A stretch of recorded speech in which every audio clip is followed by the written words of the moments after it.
National Federation of the Blind. Live the life you want. Where Does the Garbage Go by Paul Showers.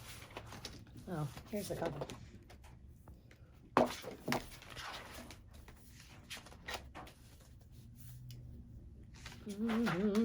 Lots of pages that we don't need to read. In our school, we're learning about garbage. Last week, our teacher told us about the way things used to be. Picture description, written on the blackboard. Garbage, where does it come from? Where does it go? Kids' responses. Garbage comes from leftovers. Garbage comes from baby brother. Do we have to study this before lunch?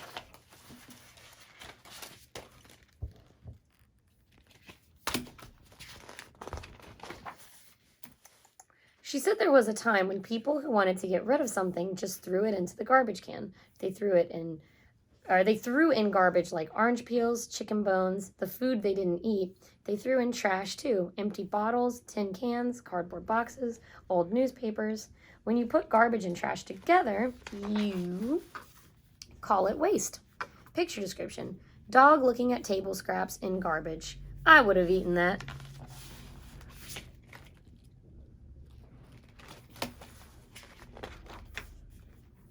Once a week, the waste was collected in trucks and taken out to the dump.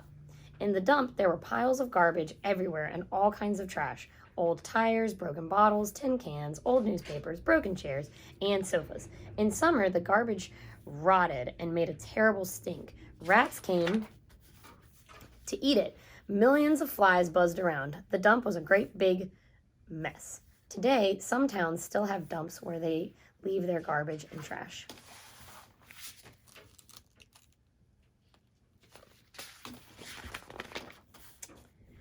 At one time, New York City used the ocean for its dump. It loaded its waste on flat boats called barges. Tugboats pulled the barges out to sea, and the waste was dumped overboard.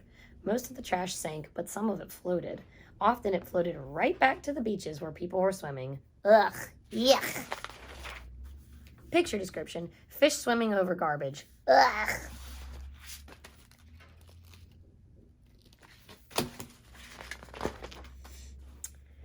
New York City doesn't throw its waste in the ocean anymore. It has a special kind of dump called a landfill. Other cities have landfills too. Our town has one, and our class went out and looked at it. A landfill is a busy place. Trucks bring loads of waste from the city and dump it in big piles. Bulldozers with scrapers spread out the waste. Compactors with spikes on their wheels move back and forth over it. The waste is all mashed and piled. Picture description, kids at the landfill. Not a great place for a picnic. Phew, it smells.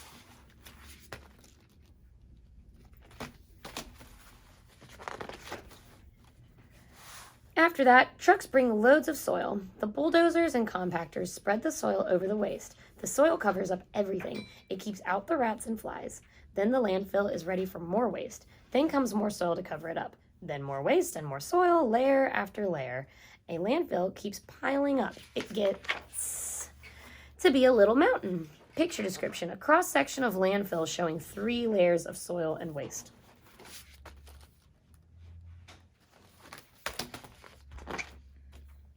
When the last layer of soil is spread on top of a landfill, grass and trees are planted on it.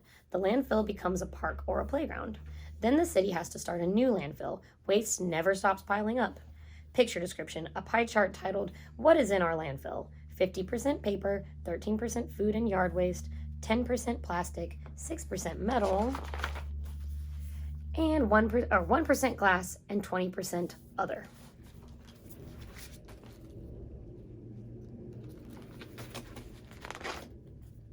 Some cities try to get rid of their waste by burning it. They build big furnaces called incinerators and burn garbage and trash in them. The heat is used to warm stores and offices. It is also used to make electricity. But incinerators don't really get rid of everything. They simply turn the waste into ashes, and the ashes have to go to a landfill. Sometimes those ashes are toxic or harmful, and sometimes the smoke from the incinerator pollutes the air with harmful gases.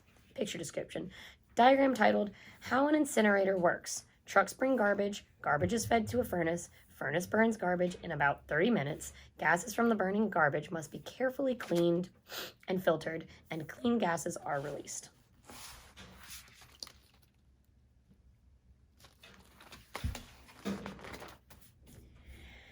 Today, cities are having a hard time finding places for new landfills. Waste keeps piling up. People keep throwing things away. They throw away too many things. Some of the things they throw away could be used over again. Caption: each person in the U.S. creates about 4 pounds of trash every day. A cat says, that's a lot.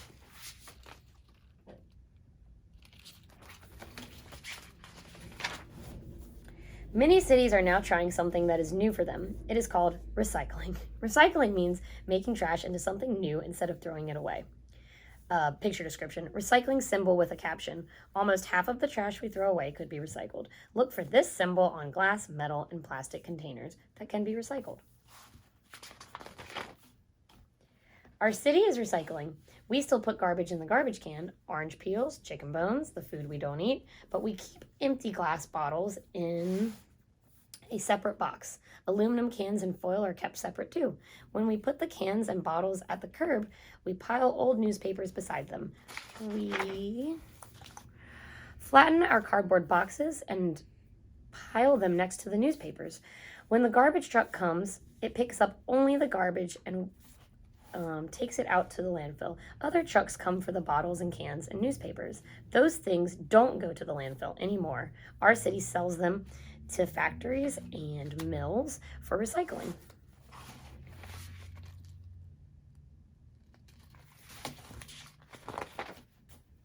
Paper mills chop up old newspapers and turn them into new paper. Picture description.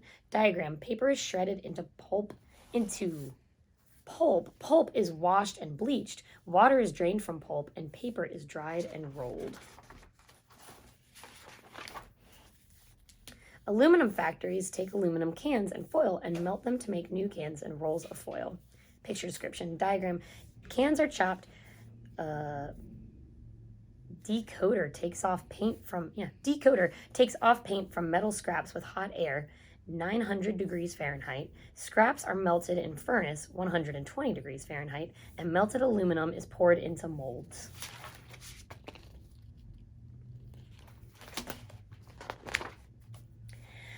Glass bottles are ground up and melted to make new glass bottles and jars. Picture description. A diagram. Some bottles are sterilized and reused. Other glass bottles are crushed. Glass is melted in a furnace. Gobs of molten glass are poured into molds, and blown in air cools the glass.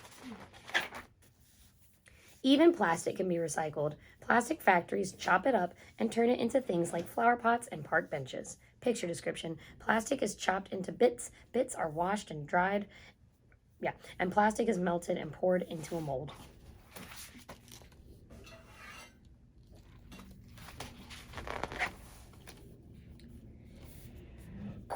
Picture description. Question at the top of a bulletin board. What are we doing to help the environment?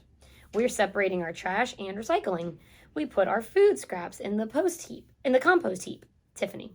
I made a toy for my dog out of my old socks. Lisa. My family gives all our clothes to the thrift store. Daryl. My mom started a recycling program for paper at work. Let's start one here. Chris. I carry a lunchbox instead of a bag I'd throw away. John. We carry string bags to the store so we don't need to take the plastic ones we'd only throw away. Billy and Sherry. Our teacher says recycling is a good start, but we must do more. We must stop making so much waste. We must stop throwing so many things away. We need to find ways to use things over and over again.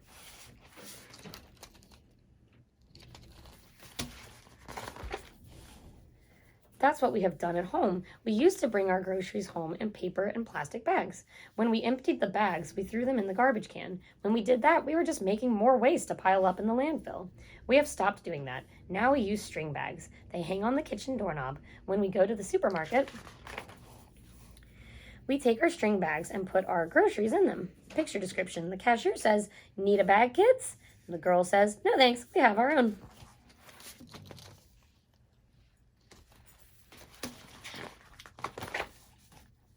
We never throw away our string bags. They are strong and hold a lot of groceries. We use them over and over again.